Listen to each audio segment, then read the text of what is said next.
ഫോട്ടോഗ്രാഫറായ P കരുണാകരന്റെ ലെൻസിന് മുന്നിൽ കഴിഞ്ഞ 4 പതിറ്റാണ്ടുകൾക്കിടയിൽ പ്രത്യക്ഷപ്പെട്ട വിസ്മയ കാഴ്ചകളാണ് ഇതെല്ലാം.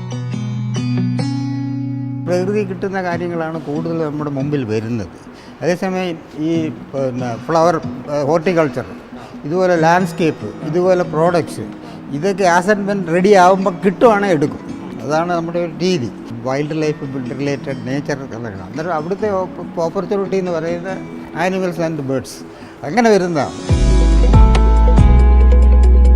62 ചിത്രങ്ങളാണ് തിരുവനന്തപുരം മ്യൂസിയം ഓഡിറ്റോറിയത്തിൽ പ്രദർശിപ്പിച്ചിരിക്കുന്നത്.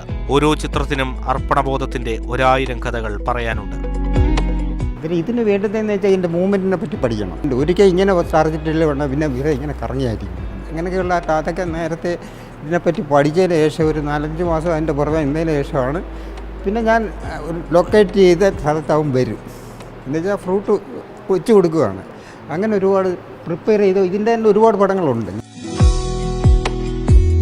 മാതൃഭൂമി ന്യൂസ്, തിരുവനന്തപുരം.